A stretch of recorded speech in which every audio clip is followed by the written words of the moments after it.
Alors bonjour à tous, je vais juste encore une fois, ça m'amuse pas, mais rappeler les règles. Quand il y a des exos, si vous, quand je mets des diagrammes, des positions, etc., essayez vraiment de répondre dans le chat, à moi uniquement. D'ailleurs, je vais régler tout de suite le paramètre. Et à la fin de l'exercice, on posera les questions, etc. Comme ça évite de perdre trop de temps sur les exercices. Donc là, je vais pour commencer le cours sur la conversion technique. Je vais vous mettre une petite étude pour se chauffer, pour se mettre un petit peu en jambes. Euh, je vais vous partager l'écran tout de suite. Tactique. J'ouvre juste l'étude. Permettez.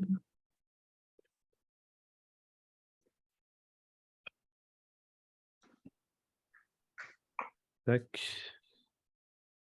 Avancer. Portion d'écran. Est-ce que vous voyez mon écran là? Oui, Super. Ouais.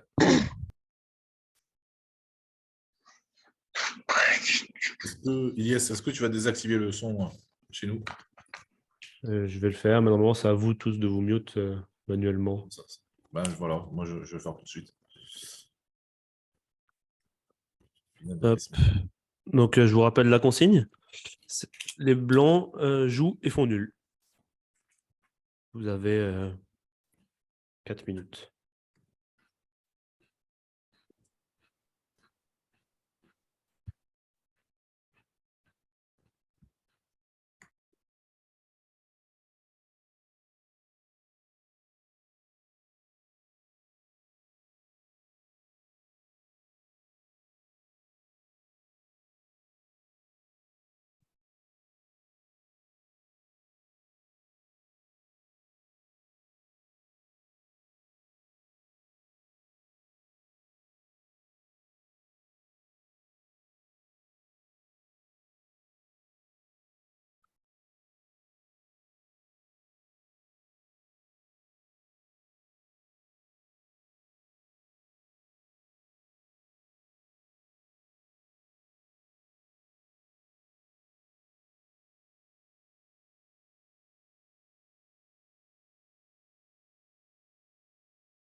Alors, la consigne, c'est les blancs jouent et font nul.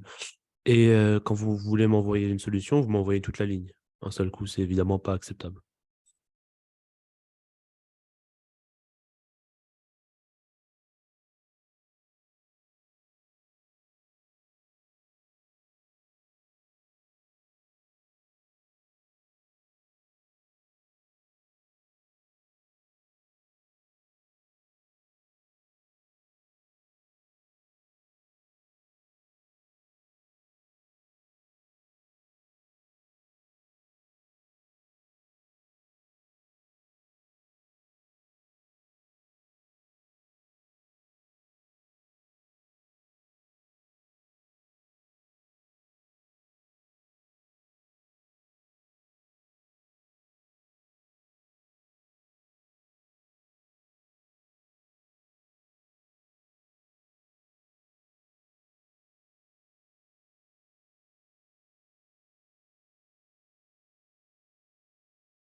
Essayez de, si vous me donnez une solution, d'être, comment dire, de donner la variante critique, quoi. Si vous me donnez juste une variante qui marche pour vous, bon, bah, c'est pas considéré comme une solution, quoi.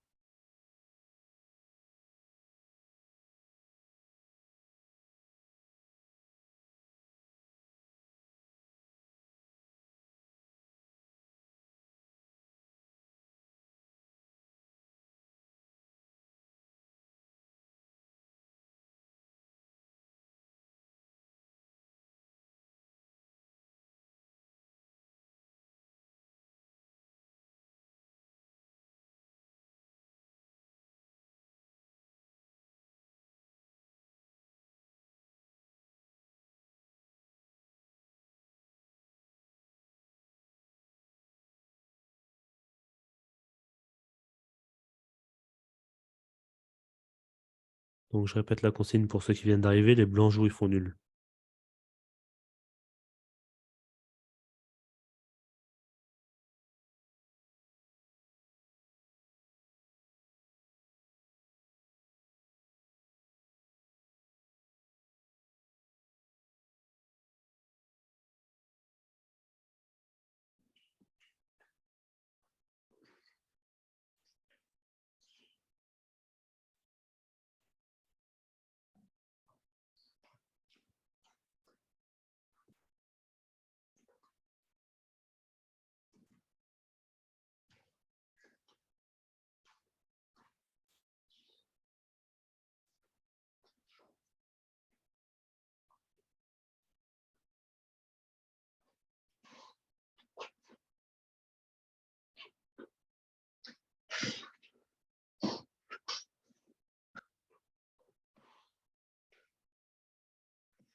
Ok, donc on va pas forcément passer 15 minutes dessus. J'ai conscience qu'elle est assez dure.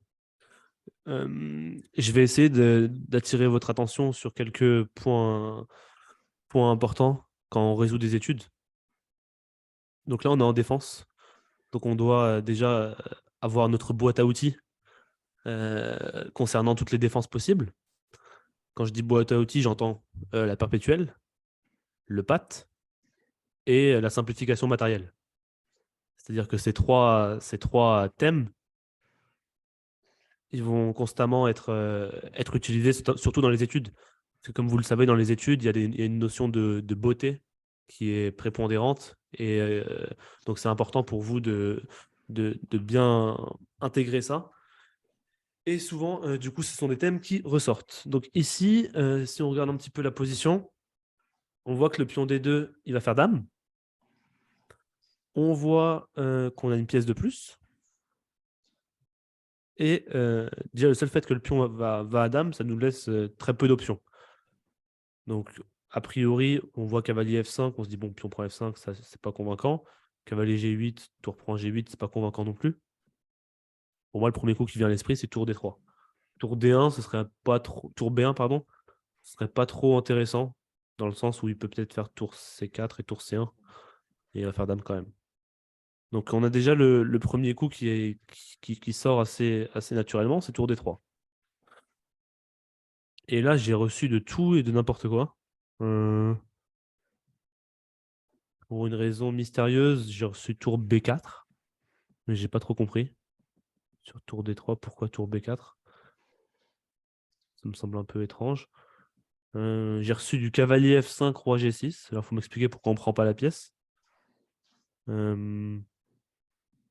Il faut quand même essayer de garder du sens dans vos variantes, quoi, parce que les noirs vont pas faire exprès de vous laisser la nulle et vont pas faire exprès de vous laisser vos pièces, quoi. Donc tour D3, pour moi, il y a un seul coup.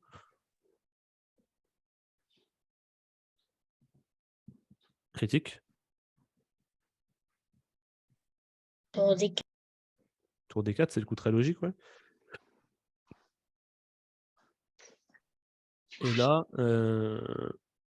après tour D4, il faut cogiter. Parce qu'après tour D4, là, on a des problèmes. Pourquoi on a des problèmes? Parce que si on prend, la fou prend, et on ne peut pas empêcher le pion d'aller à la dame. Ça gagne pour les noirs. J'ai reçu un message qui me dit que ça gagne pour les noirs. Malheureusement, non, ça gagne pas pour les noirs.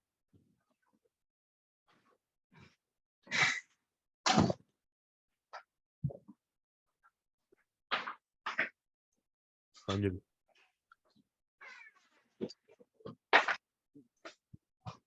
Cavalier F5, pion pour F5. J'ai besoin de. Si vous m'envoyez juste des coups, ça ne marchera pas. cavalier G8. Très bien, Youssef. C'est ça. Cavalier G8 pour Brahim. Cavalier G8, ça sert à quoi si je fais un coup comme roi G7? Ah, tu veux faire fou F6. Je sais que le fou, on a dit. Alors je fais roi G6. Non, Du je coup retourne, cavalier. Ouais, je fais roi F7 maintenant. Cavalier G8 et Oh, roi. qui parle? Ah, c'est Hind. Cavalier G8. Le problème de cavalier G8, c'est que... C'est quoi l'idée de cavalier G8 si je fais juste roi là? Est-ce que vous allez gagner dans l'histoire? Cavalier E7, je fais roi là. Ça aide pas vraiment à résoudre le problème du pion passé. Donc Bonsoir. ici, on... Salima? Bonsoir. Ouais. Bonsoir. Non, c'est moi. Ouais. Je crois que c'est cavalier F5 au début, chèque. Maintenant? Non, non, revenez en arrière. Oui, la position initiale. Oui, c'est échec. Je prends. Échec en F5. Ouais, je prends. Oui.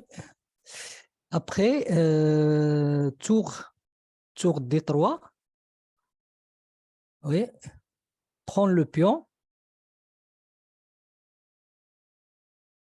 Échec par le fou. Oui, c'est ça. Et échec avec le pion. Oui.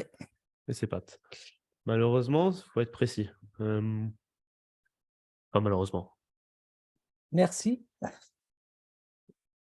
Cavalier F5. Roi H7. Roi H7 pour Brahim. Oui. Maintenant, peut-être que je peux juste faire tour D3. Oui. Maintenant, on a toujours tour D3, je crois. Ah. Non? Et dans ce cas-là, pourquoi tu fais pas dans ce sens-là? Tour D3, tour D4, cavalier F5. Il y a tour H4 avant de tour T3. Tour H4 échec. Il n'y a pas de patte après.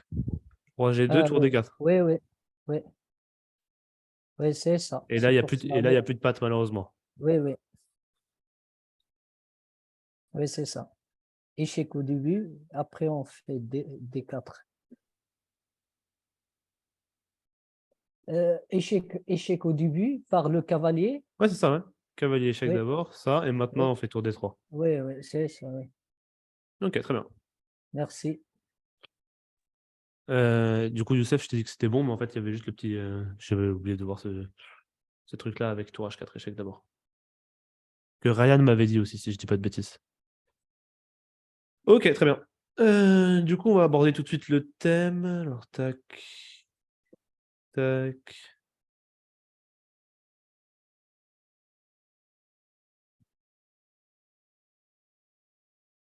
Je peux ouvrir.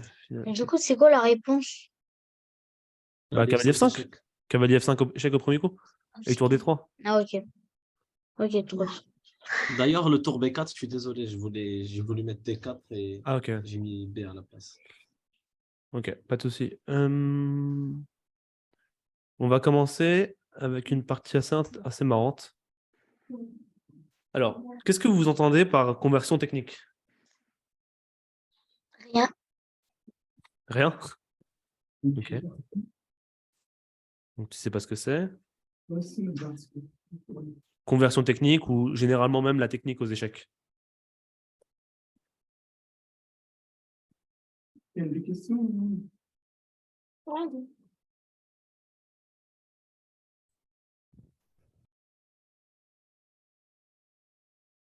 J'ai reçu des messages, je vais les lire. Alors, on passe d'un avantage à un autre plus décisif. Ouais. Échanger du matériel, bof. Transposition, liquidation. Convertir une position, améliorer une position. Développer les pièces rapidement.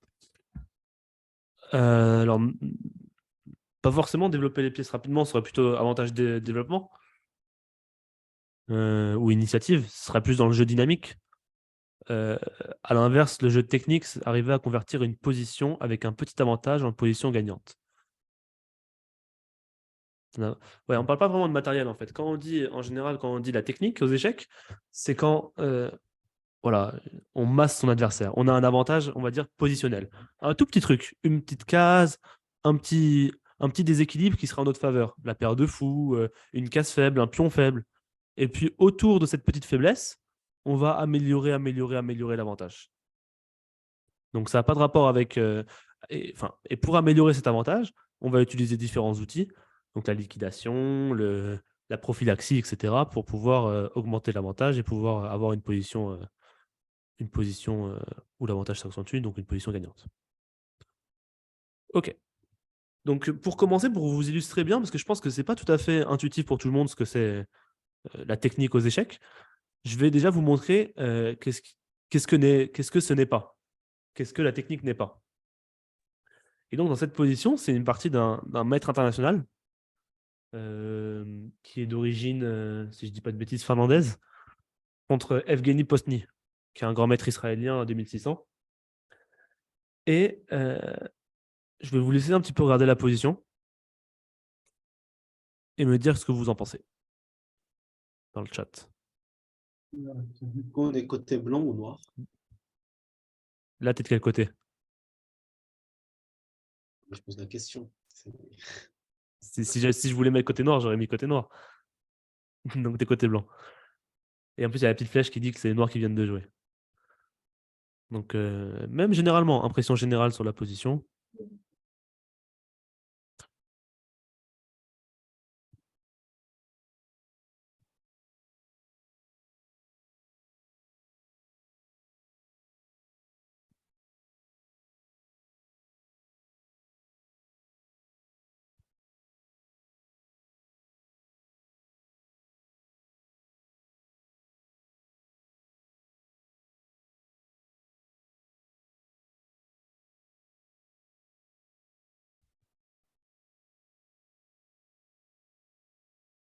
Je vais interroger Salima dans 2 minutes.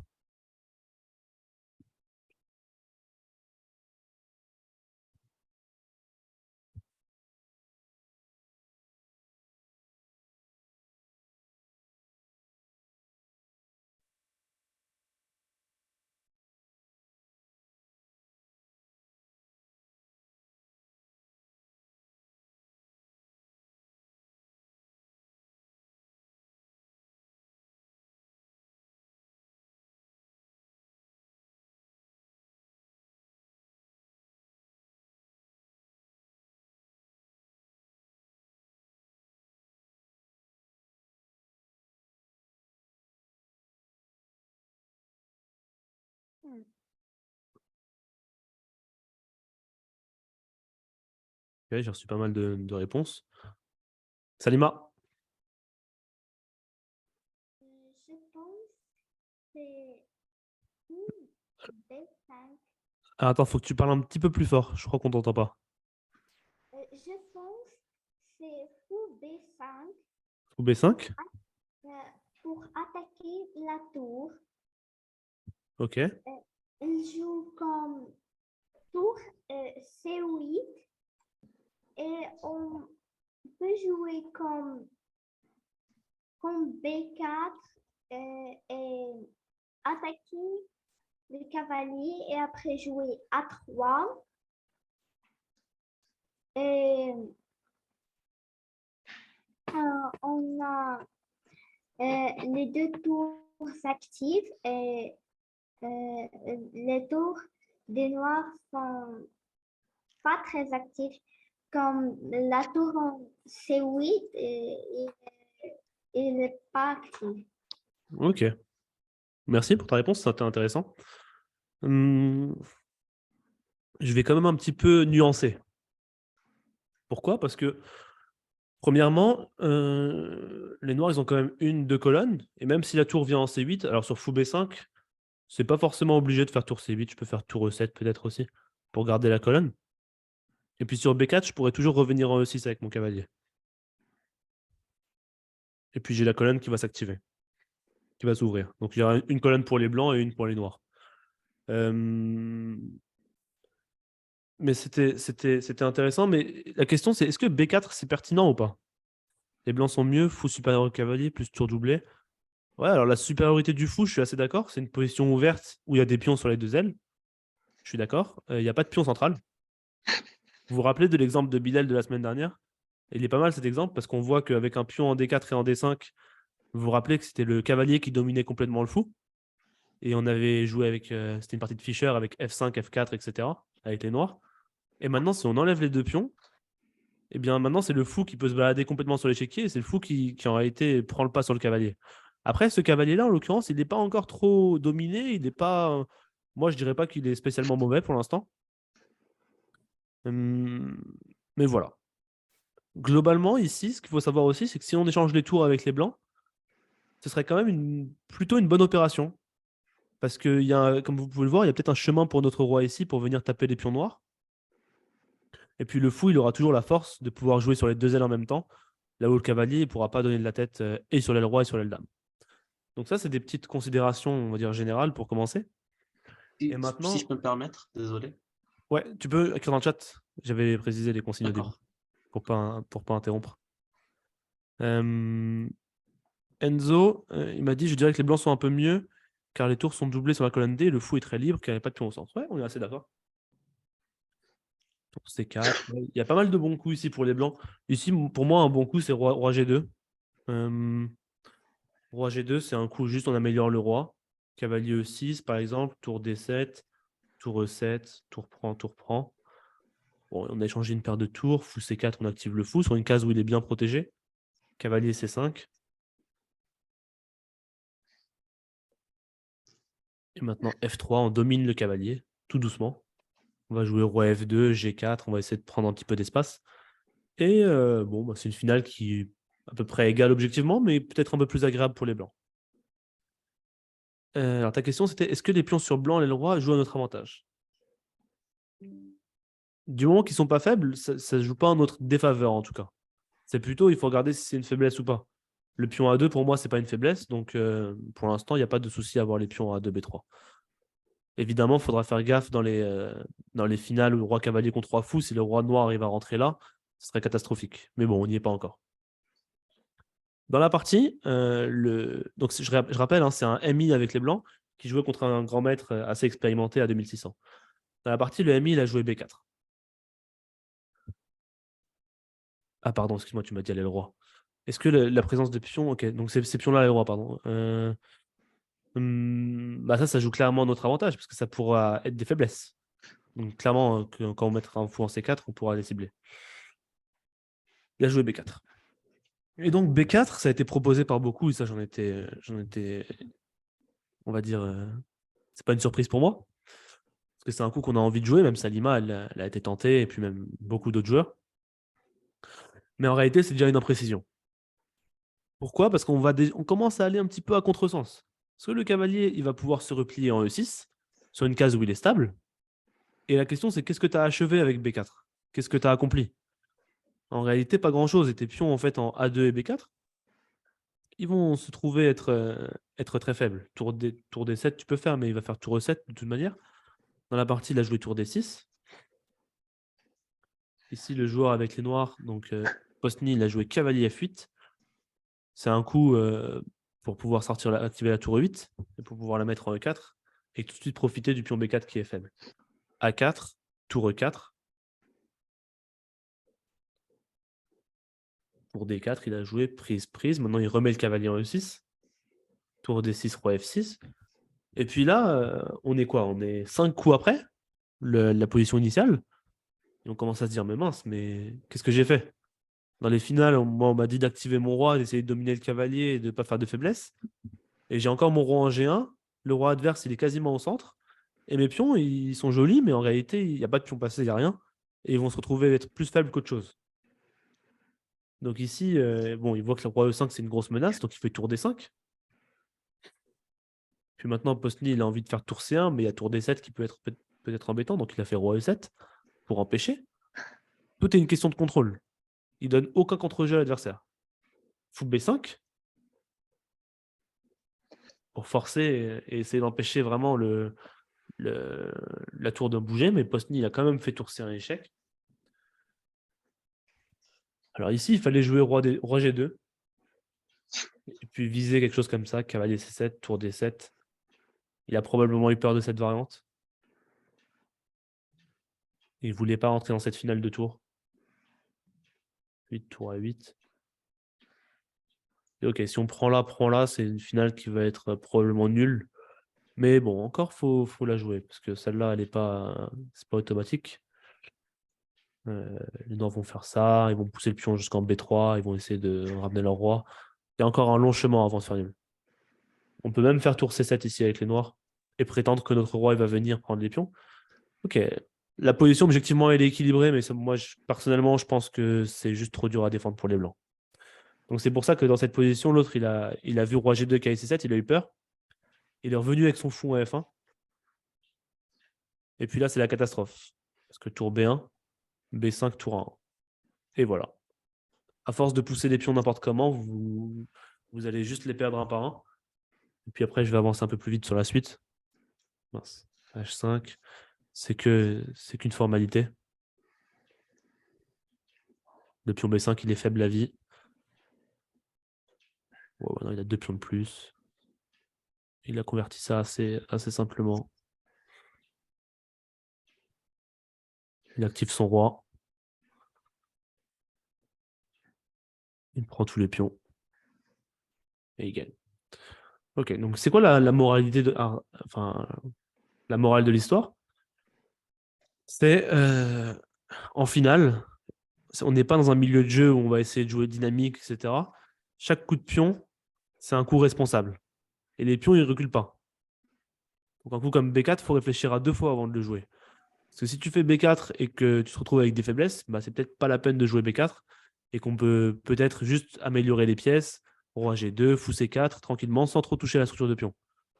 C'est vraiment un principe important et que beaucoup de joueurs ont du mal à comprendre, même jusqu'à, vous voyez, 2400, c'est pas un rigolo. Et pourtant, il a réussi à perdre cette finale qui pourtant était plus agréable pour les Blancs. Il l'a perdu en 5 coups. À cause d'un manque de technique. Donc voilà, ça typiquement, c'est un exemple flagrant d'un manque de technique. Si je prends un deuxième exemple, un peu moins trivial, parce que C'est comme si les pions étaient des enfants. c'est comme si les pions c'était des enfants. Ouais. Il faut pas trop les pousser. Une partie de Botvinnik contre Tal au championnat du monde en 1961. C'est la première partie. Tal, il a les noirs, Botvinnik a les blancs. Et ok, ils font une partie assez standard, plus ou moins équilibrée, ou même Tal avec les noirs, il arrive rapidement à avoir une petite pression avec les noirs. Et on arrive dans cette position. Donc Tal a les noirs. Tal qui était connu pour ses sacrifices, ses parties d'attaque, etc. C'était vraiment un joueur dynamique exceptionnel et était moins connu pour sa technique, notamment en finale. Et il va nous le montrer dans cette partie. Dans cette position, il a joué tour D7, parce qu'il a vu fou D4, il a eu peur de fou D4, et il a préféré reculer sa tour, parce que fou D4, je vous précise, ça enfermerait la tour. Hein. Ça aurait des conséquences désastreuses. Donc il a joué tour D7, il a autorisé fou prend F6, prise F6, B4, puis il a joué cette finale. Ici déjà, il y a un premier point intéressant à voir. C'est qu'il y a une faiblesse en B3, et il y a une menace, c'est fou D4. Si on combine les deux, le coup C5, il s'impose de lui-même. Fixe la faiblesse, empêche fou D4. Par exemple, si les blancs jouent tour à C1, on fait B6, consolide la structure de pion, cavalier C4, on échange les tours, cavalier D5, avec une position qui est juste à peu près équilibrée. Peut-être même un peu plus agréable pour les noirs, parce que le pion ici, il est un tout petit peu faible, mais objectivement, c'est à peu près équilibré. Ici, sur C5, les blancs peuvent jouer B4 aussi, pour essayer de se débarrasser de cette faiblesse. Et après, C prend B4, prise B4, tour D7. Encore une fois, c'est une position compliquée. Il y a un clouage un peu embêtant là pour les blancs. Il y a du fou C4 dans l'air qui parfois part si par exemple, on peut voir tour prend A7. Fait cavalier E4. Profite du clouage. Et sur fou D4, tour prend D4. Puis on prend D4, cavalier fourchette, roi E1. On ne se précipite pas sur la tour. Il y a un petit coup intermédiaire joli, tour E8. Qui pose des sacrés problèmes aux blancs parce que si tour bouge, il y a fou C4. C'est quasi mat. Donc cavalier F3, fou B3 échec, roi D2. Cavalier prend D1, tour A3, avec une finale qui est à peu près équilibrée. Bon, je ne vais pas rentrer dans les variantes trop compliquées, c'est pas l'intérêt, mais juste pour vous montrer que voilà, les blancs, ils ont des problèmes à long terme grâce à ce petit coup C5 qui fixe la faiblesse, empêche fou D4, et puis la position noire, elle devient assez saine, enfin, elle est assez simple à jouer, quoi. Dans la partie, il s'est pas justement simplifié la tâche. Il a joué tour D7, et puis après, fou prend F6, pion prend F6. Déjà, c'est bon, peut-être un petit peu désagréable pour les noirs avec les pions doublés. Botvinnik a joué B4. Et ici, deuxième erreur de Tal, qui a joué fou F5. Qui n'est pas en réalité, c'est pas une grosse erreur, hein, mais ça, on va dire qu'on peut voir un joueur, par exemple, comme Kramnik ou Petrosian, ils auraient joué fou D5 sans hésiter ici. Fou D5 domine le cavalier, et puis comme ça, il n'y a pas trop à calculer. Et Tal, toujours dans son esprit très concret, dynamique, etc., il se dit, je vais faire fou F5 pour faire fou D3 échec et essayer d'attaquer, etc. Mais en réalité, après cavalier B3, ou D3 échec, roi E1, il n'y a pas grand-chose pour les noirs. Puis maintenant, il y a cavalier C5 qui menace. Et alors là, il se trompe encore par-dessus, il fait B6, qui affaiblit le pion C6. Alors Botvinnik qui saute sur l'occasion, tour C1, fou E4, F3, tour prend D1, tour prend D1, tour prend D1, tour prend D1, fou D5, cavalier D4, menace E4, C5, il a joué. Et en fait, il se trouve que cette finale, elle est déjà perdante pour les noirs.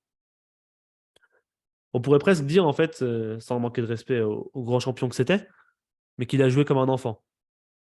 Parce qu'en réalité, il s'est pris tout positionnellement, il n'y a rien qui allait, quoi. Après tour D7, il s'est fait doubler les pions. Il a laissé Botvinnik mettre le cavalier en B3 pour sauter en D4 tranquillement, alors qu'il pouvait le dominer avec fou D5. Il l'a laissé venir en D4. Et puis B6, c'est l'erreur finale qui a affaibli le pion C6. Et puis là, c'est catastrophique. Ça devient très vite indéfendable. Puis il a perdu quelques coups après, je vous passe la finale. Mais c'est une catastrophe. Il a perdu le pion et puis après ça gagne très facilement. Juste roi E3, F4, etc. Donc voilà, deuxième exemple de, on va dire, manque de technique sur une position. Je ne vais pas dire que Tal manque de technique en général, mais en tout cas dans cette position, clairement, il n'a pas assuré. Et maintenant, la question, c'est comment devenir un joueur technique? Et ça, c'est une bonne question, pas vrai, Bilal? Très bonne question. Alors, on va essayer de voir à travers quelques exemples comment traiter des positions où justement, on a un petit avantage et on va essayer de l'améliorer petit à petit. Je vous propose de commencer. Tac, tac, tac, avec laquelle je commence?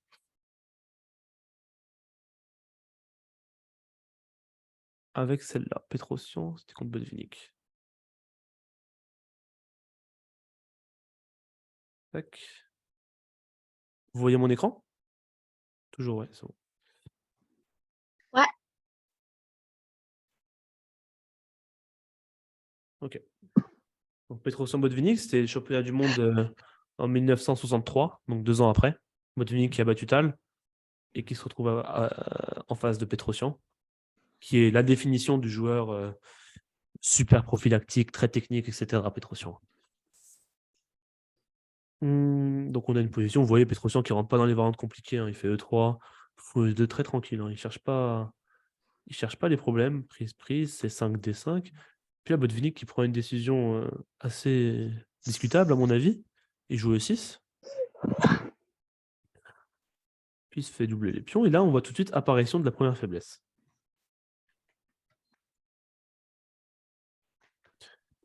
Roi E2, cavalier C6, tour D1, tour à D8, prise.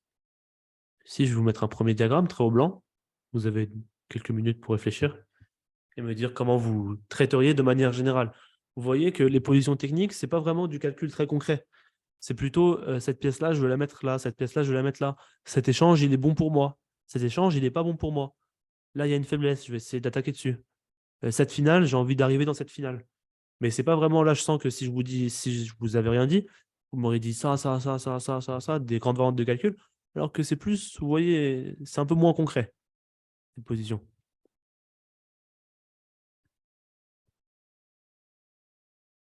Donc presque, vous pouvez me faire des phrases pour essayer de formuler formaliser votre pensée.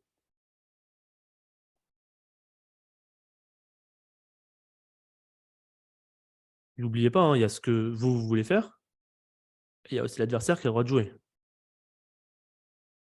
Donc tout l'enjeu, ça va être d'essayer de réaliser nos plans en empêchant ceux de l'adversaire. Si vous arrivez à faire les deux, vous serez un excellent joueur de finale.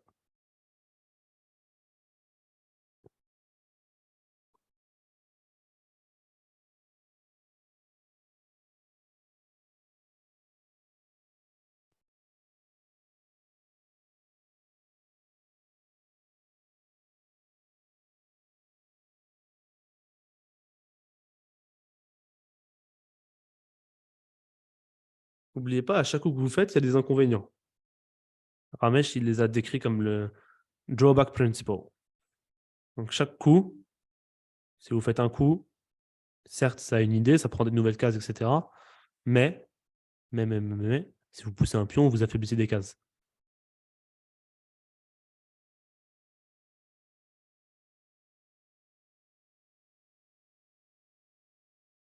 Ramesh, qui est un des meilleurs entraîneurs du monde, entraîneur de l'équipe indienne. Et il a formé de nombreux talents comme Pragnanda, Kartikeyan et d'autres joueurs qui sont montés 2600. Aravint aussi, je crois. Belassen? Non, pas Belassen.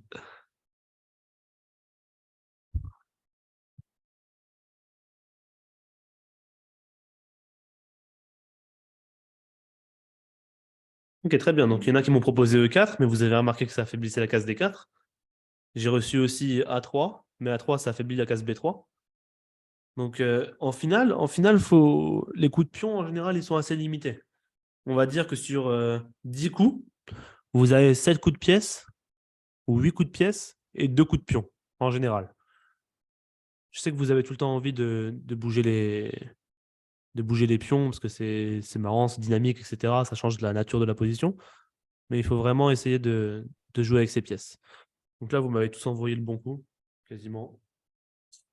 Fou des deux, c'est pas forcément un mauvais coup, mais le meilleur coup, c'est cavalier G5. Point d'exclamation. Attaque. Caïs, pas besoin de me l'envoyer 50 fois, cavalier G5. Hein. Je le vois une fois, c'est bon, je l'ai vu. Donc, cavalier G5, attaque le pion E6, mais l'autre idée, c'est de transférer le cavalier sur la case E4. D'où il sera inchassable, parce qu'il n'y a pas de pion sur la colonne ni D, ni F. Il a joué tour E8, cavalier GE4, prise E4, attaque C5, B6. Donc là, il a envie de faire fou des deux, donc il fait tour B1.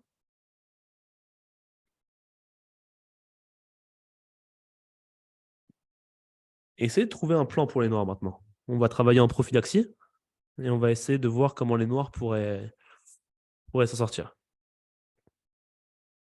Fou E5, je vois pas d'idée fou E5. Je pense pas que tu vas prendre H2 parce que je vais t'enfermer avec G3.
Ok, donc dans cette position, la meilleure pièce des blancs, c'est le cavalier E4. Donc j'ai reçu pas mal d'idées. Vous m'avez proposé H6, mais je suis pas sûr que H6 soit très pertinent parce que cavalier G5, c'est jamais trop une menace. Même si tu fais roi F7, cavalier G5, je fais roi E7. Ah oui, il y aurait pion H7 en l'air, quoique. Mais bon, roi F7, c'est pas forcément d'actualité non plus tout de suite pour les noirs. Mais bon, c'est vrai qu'H6, c'est peut-être un petit. Ça a un peu de sens. Mais ça affaiblit les pions. Donc bon. Ça affaiblit un peu le pion G6, etc. Je sais pas si c'est important ou indispensable de le faire maintenant, en tout cas. Tour D8, pourquoi pas, pour faire tour D5 pour centraliser, mais ça fait pas partie d'un plan. Donc vous avez trouvé. Donc le cavalier, c'est la meilleure case, c'est la meilleure pièce des blancs. Il faut trouver comment l'échanger. Vous m'avez proposé cavalier E7, mais j'ai peur que ce soit un peu passif. Peut-être je vais faire fou D2, fou C3 rapidement. Meilleur coup, c'est cavalier B4 ici. Idée, c'est d'attaquer le pion A2. Alors, si j'arrive à trouver comment je fais du jaune, je suis un champion. Voilà. Attaque le pion A2. Et l'autre idée, c'est de recycler le cavalier en D5 pour venir en F6 et réussir à échanger ce foutu cavalier E4. A3, ce serait aider les noirs. Parce qu'il y a cavalier D5 et cavalier F6. Ici, Petrosian, super fort. Il a trouvé fou des deux. Et cavalier prend A2, c'est pas vraiment jouable parce qu'on va faire tour A1. Cavalier B4, on va prendre un B4 et faire tour prend A7. Et après, fou prend B2, on va faire tour B7, récupérer le pion. Et puis le pion B4 va aussi tomber à long terme. Et on va rester avec notre meilleure structure, un 4 contre 3. Donc c'est un 4 contre... Si lui, c'est sûr qu'il va tomber. Et quand lui, il va tomber, à la fin, on va se retrouver avec un 4 contre 3, avec un pion qui est faible. Donc ça, ce sera... Et un cavalier qui sera super fort. Donc ça, il y aura des très bonnes chances de gain pour les blancs. Donc cavalier prend A2, c'est pas jouable. Dans la partie, il a joué cavalier D5. Et maintenant, Petrosian qui essaye de créer des nouvelles faiblesses, parce que là, il y a une faiblesse. Et vous connaissez le principe, hein. Principe des deux faiblesses. Donc, on va essayer de chercher une deuxième faiblesse, et il a trouvé A4. L'idée, en fait, du principe des deux faiblesses, c'est que si on tape tout le temps sur une faiblesse, l'adversaire, il va mobiliser ses forces, et il va tout le temps défendre cette faiblesse. Et puis, on aura du mal à faire la différence, parce que si toutes nos forces tapent sur un pion, et toutes ses forces à lui défendent sur ce pion aussi, bon, on n'arrive pas à créer de déséquilibre. Alors que si on attaque un petit peu à gauche, un petit peu à droite, un petit peu à gauche, un petit peu à droite, à un moment, ces pièces elles seront surchargées. Il ne pourra pas transférer ces pièces aussi facilement que les nôtres. Et ça, c'est aussi lié avec l'avantage d'espace. Parce que quand on a l'avantage d'espace, on a plus d'espace pour manœuvrer nos pièces. Alors que l'adversaire, quand il manque d'espace, pour lui, pour passer d'un côté à l'autre de l'échiquier, c'est plus compliqué. Alors que pour nous, c'est un coulissement. Un coulissage ou un coulissement? Quand on coulisse la tour, c'est en un seul coup. Donc sur A4, il a joué tour C8.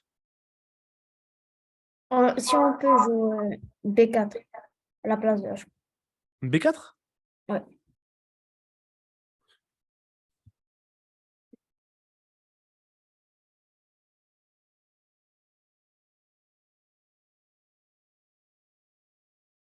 Je réfléchis. Pour quelle structure les noirs doivent jouer? Est-ce que je peux pas juste prendre un B4 et Faut faire prendre tour C8?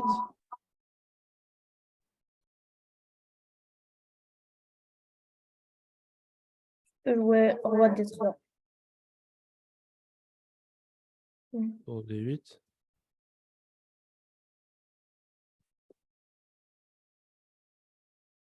Je sais pas. Je sais pas. Ouais. B4, ça me semble un peu tôt en fait. J'ai l'impression que tu vois, tu cherches un truc dynamique alors que pour l'instant, les noirs peuvent rien faire. Donc si Mon l'adversaire idée, il peut rien faire, pourquoi tu vas lui donner quelque chose? Peut-être qu'il peut jouer c'est C4, mais C4, j'avais peur de ça. c'est cavalier D6, oui. Mais en fait, mon idée, c'est d'échanger mon fou contre ton cavalier et laisser mon cavalier. Ouais, Bon, je suis pas obligé de prendre ton fou, hein. oui, je sais. Pas obligé de prendre. Peut-être que c'est une bonne idée. Il l'a fait un peu plus tard dans la partie. J'ai l'impression que c'est un peu tôt. Il y a un principe en finale qui est très important que Ramesh nous a appris quand on a fait un stage avec lui. Regardez, imaginez que vous avez un avantage, ok? Vous avez une position et vous avez un avantage statique. Donc votre position, elle est comme ça. Il faut que vous me voyez à la caméra. Et la position de l'adversaire, elle est comme ça. Tu connaissais ça? Donc, vous avez un avantage comme ça. L'objectif, si vous jouez, si l'adversaire ne peut rien faire, vous pouvez continuer améliorer votre position. Et lui, il peut rien faire. Par contre, si il peut faire quelque chose, donc vous allez améliorer, mais il va aussi améliorer.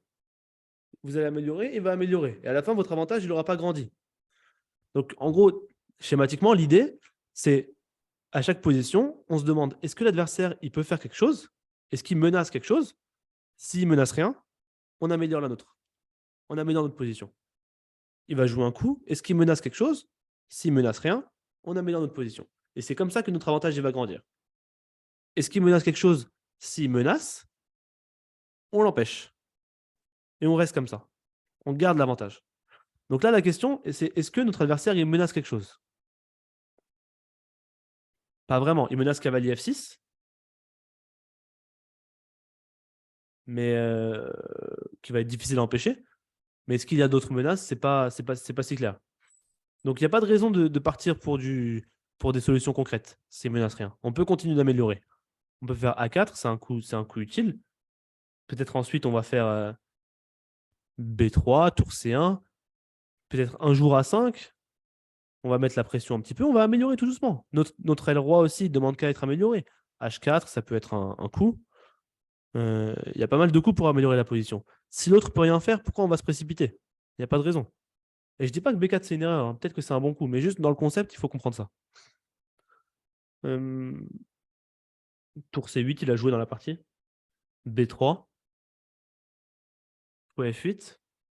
Je vais vous montrer une deuxième partie qui est un peu similaire à celle-là, qui illustre encore mieux ce principe.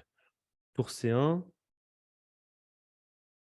Ok, donc je suis passé un peu vite, mais sur cavalier F6, ici, on aurait pu juste prendre F6 et fou C3. Et on va jouer la finale de tour comme ça. Et l'objectif, c'est de jouer A5 assez rapidement. Et bon, bah, si les noirs prennent, il y a tour B5. On chope les pions et puis il reste avec ses pions faibles. Et s'il défend, on va juste prendre en B6. Et puis il y a une nouvelle faiblesse qui est apparue en B6. Faiblesse en B6, faiblesse en E6. Après, on va passer la tour sur la colonne. Et puis, bon, bah, on a un avantage à long terme. Encore une fois, c'est rien de décisif, vous voyez, mais c'est en travaillant comme ça, en étant patient, petit à petit, on va juste augmenter l'avantage. Donc tour C8, il a joué B3. Sur C4, il y a cavalier D6, donc il a joué fou F8 pour pouvoir menacer C4. Donc maintenant tour C1. Et il a joué fou E7 Botvinnik. Et ici, Petrosian qui trouve le joli tour C4, c'est pas mal. Tour C4, j'aime bien. Attention à A6, B5 quand même. F3, pourquoi pas. Tout ça, c'est des coups ou C3 pour fou E5, pourquoi pas, mais si, fou C3, j'aime bien aussi. H4, il y a fou prend H4. Il a joué B4 ici. L'objectif, c'est que sur C4, il joue B5 et il laisse le pion C4 affaibli tout seul. Il va le bloquer et il va le manger. Dans la partie, il a joué roi F7, l'ami Mikhail. Et après fou C3, blocade du pion. Fou A3, tour C2. Et il veut juste faire cavalier D2 et fou E5. Et croquer le pion, qui se retrouve être plus faible que fort.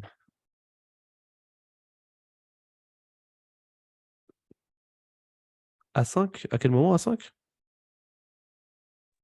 Avant, au lieu de B4. Là. Ah, bah A5, B5. A5, B5, là tu me laisses avec la majorité. Mes pions sont pas faibles pour le coup ici. Ils sont bien protégés. Au B4. Non. Donc C4, D5. Ici, il fallait jouer x3 directement. Et sur tour C2, jouer C3. Une solution très concrète. Et après, fou prend C3, essayer de jouer avec le clouage. Roi D2, tour C4. Fou prend B4, tour prend E4. Roi A4 avec une position à peu près équilibrée. Dans la partie, il a joué roi F7 qui était l'erreur décisive. Parce qu'après fou C3, il l'a juste bloqué. Et puis après, il a croqué le pion. Cavalier E4. Alors, il a essayé de se débattre un petit peu, mais il a fini par le perdre. Voilà, sur tour prend G2, il y a tour C7, évidemment. La fameuse 7e rangée. Donc il a joué roi D7, G3, et puis là, le fou A5, il est à la rue, la tour, elle est à la rue. Le roi noir est trop faible. Et c'est terminado. Il a rentré son roi. Cavalier E4, vous voyez comment il est majestueux. Il ne peut pas être chassé. Il essaie de faire le grand tour. Mais maintenant, tour E6.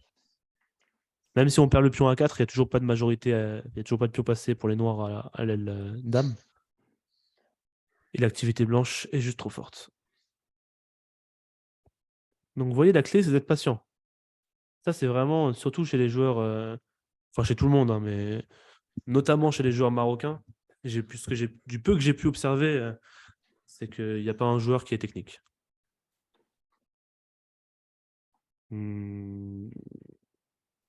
Ouais. Autant vous êtes, nous sommes d'excellents joueurs dynamiques, autant techniquement, il n'y a personne. Et généralement en Afrique même, non? Bilal, qui a plus d'expérience que moi, Bilal, dans les championnats africains, c'est vraiment une catastrophe. Donc si vous arrivez à faire la différence sur ça, vous augmenterez votre niveau assez facilement en fait. Si vous êtes bon en finale, ça fait pas mal de parties gagnées sans jouer. Pas vrai, Bilal? Il a dit exactement. C'est une bonne préparation dans l'ouverture aussi. Ok. Donc je vais juste vous montrer une partie qui m'a fait penser à celle-là, à cette Petrosian Botvinnik. Certains de mes élèves, vous l'avez probablement déjà vu. C'est une partie d'Alekhine contre Euv en 1922 au tournoi de Londres. Où ici, on n'a pas forcément le temps de la faire en entier, mais il a trouvé un joli coup, fou prend E5, avec idée sur pion prend E5, cavalier G5. Et il y a des histoires sur tour F8, on fait cavalier DE4, et puis il y a une surcharge sur F7, il y a des problèmes, la finale elle est trop désagréable pour les noirs. Elle est vraiment trop dure. Puis maintenant, il y a A4, A5, fou D5, K, D6, enfin, c'est juste la folie. Et du coup, sur cavalier G5, Euv, il a dû jouer fou E6. Et après prise E6, on retrouve un petit peu le même style, pas exactement la même position, mais c'est le même style de position, avec une belle case en E4. Mais celle-là, elle est encore, enfin, pour le coup, celle-là, elle est beaucoup mieux pour les blancs. Parce que le fou G7, il est juste mort pour toute la partie. Par contre, ça, je pense que vous voyez tous que c'est grand avantage blanc. Mais par contre, je suis sûr que si je vous la fais jouer, il y aura beaucoup d'erreurs de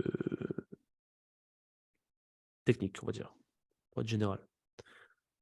Ok, donc B6, tour D1, ouais, très bien. Roi F8. À chaque coup, il faut se demander un truc, c'est est-ce que les noirs menacent quelque chose? Donc, à chaque fois que je vais jouer un coup, vous m'envoyez juste oui ou non si les noirs menacent quelque chose. Donc, roi F8. Est-ce que les noirs menacent quelque chose?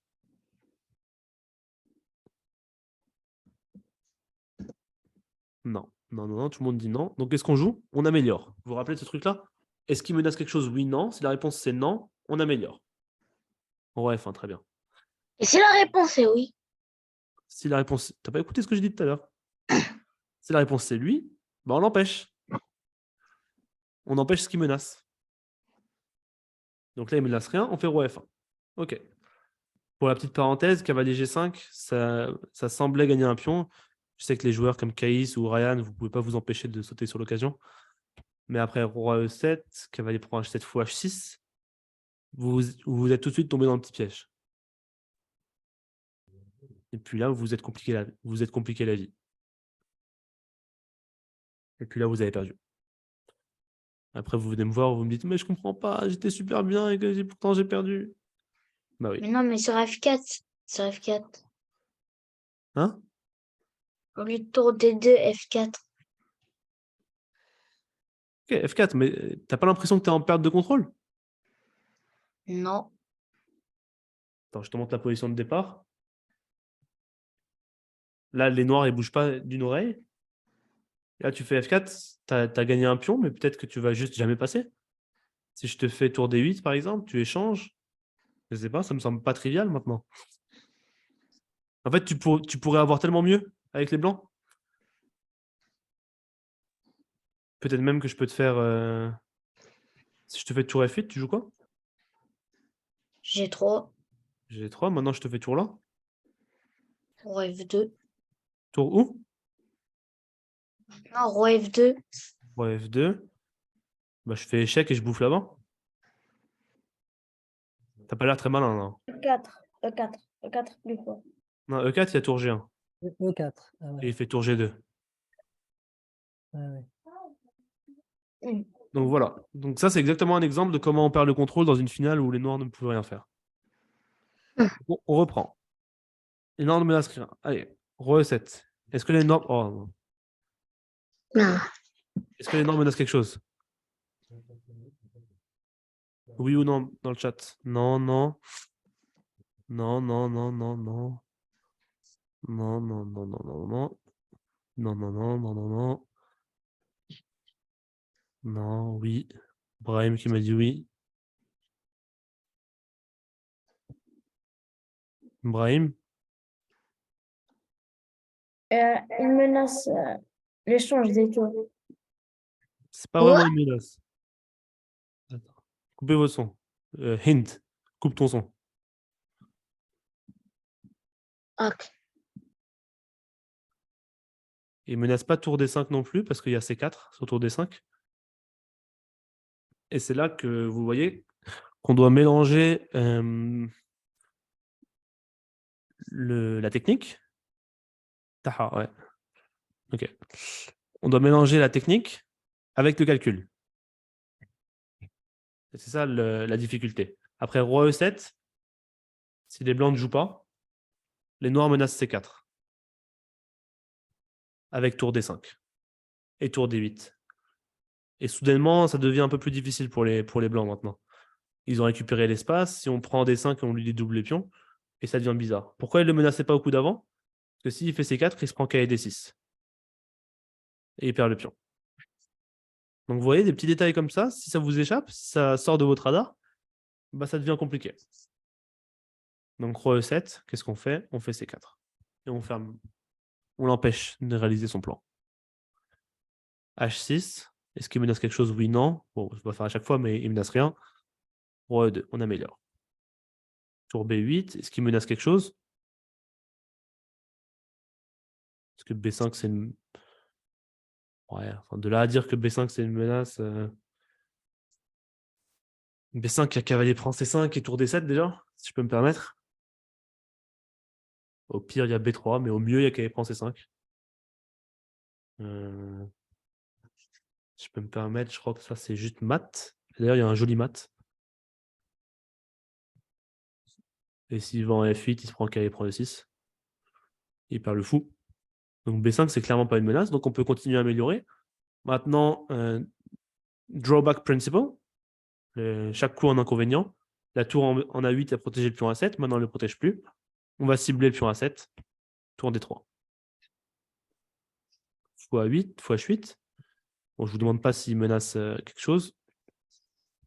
A4. Tour A3, c'était possible aussi, mais il a préféré commencer par A4. Tour B3, A5. Roi C6. Échange et tour A3. Important, parce qu'il menace tour A8. Patiemment. Il ne se précipite pas. Vous avez vu que depuis tout à l'heure, les noirs, ils peuvent rien faire. Tour G7, tour A7.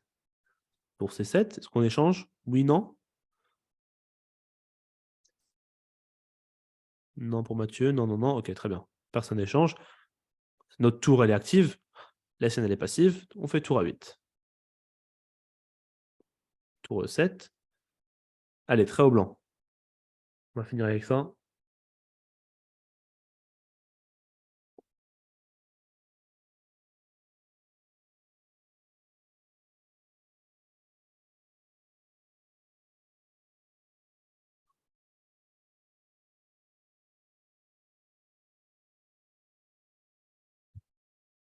Elle m'a dit, ça sert à rien de spammer dans le chat. Je vois vos messages. KSC3. Drawback principle. L'inconvénient de KSC3. E4. Active le fou. Et là, tu perds le contrôle. On l'avait fait au stage de décembre. Ouais, ouais, je sais, je sais. Mais je l'aime beaucoup, cette partie. Tour G8. Très bonne idée. Tour G8. L'idée, c'est de venir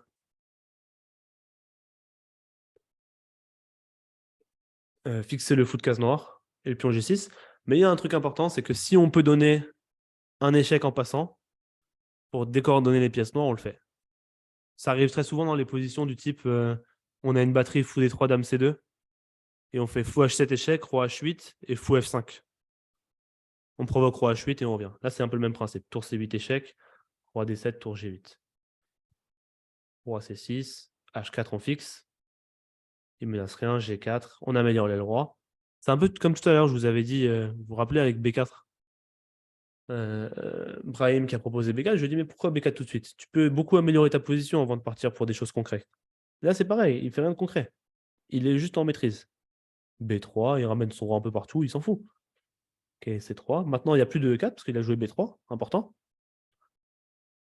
G5, le fou est complètement mort. Maintenant il met le roi E4, le cavalier en B5. Encore une fois, il ne se précipite pas pour tour D8, tour D6. F3, tout est protégé. Roi D7, tour B8.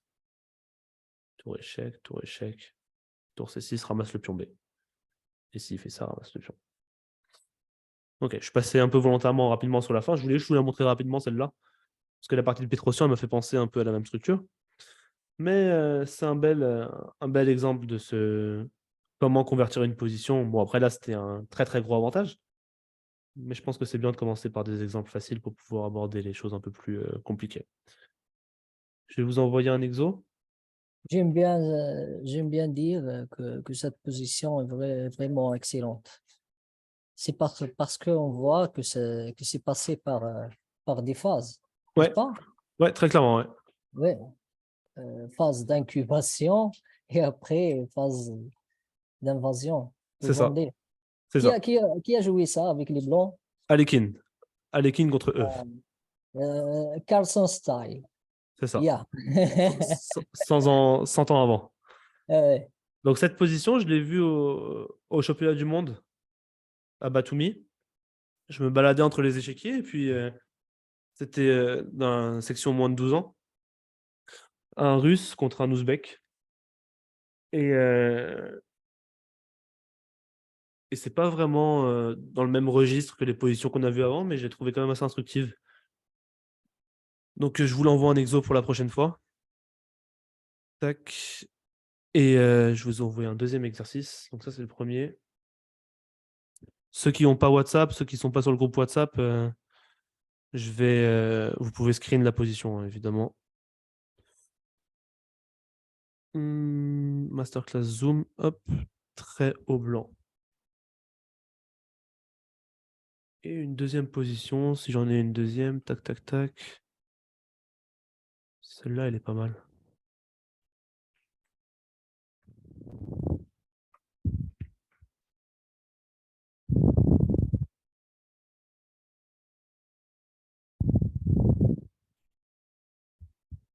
Je réfléchis juste où est-ce que je vous mets le diagramme.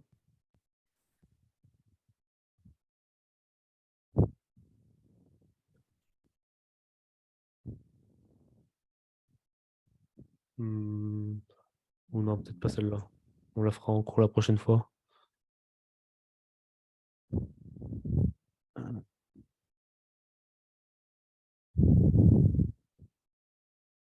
Je vous l'enverrai. J'ai peur que les solutions s'affichent en fait avec les flèches, etc. Je vous envoie ça tout de suite sur WhatsApp. Ce sera plus simple. Ok, donc on se dit rendez-vous samedi. Vous avez 2 exos à faire pour samedi. On en discutera au début du cours. Vous avez des questions? Ok. Ouais, j'ai une question. Ouais, dis-moi. Ah, c'est pas sur le cours, mais t'as dit un exemple de l'échec de fou en A7 pour revenir en F5. Ouais. Quel est le profit de cette séquence de coups?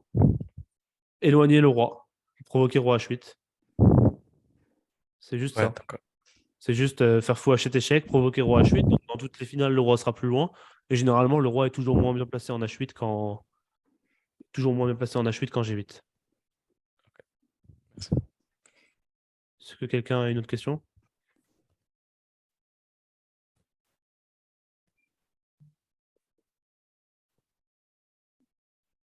Non? Ok. Dans ce cas-là, on se dit à samedi. Merci. Ciao, ciao. Bonne soirée. Merci. Samedi. Bonne soirée. Au Au revoir. Merci, au revoir. Salut. Merci. Au revoir. Au revoir.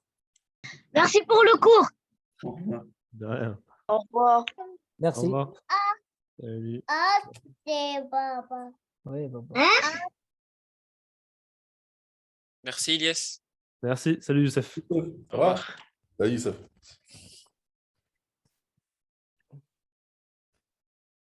Au revoir, chef. Au Salut, revoir, Ta. chef. Monsieur, Abdallah, Les t'as une Blancs question? est-ce que les Blancs vont faire nul? Non, les blancs jouent et gagnent. Merci. Ciao, ciao.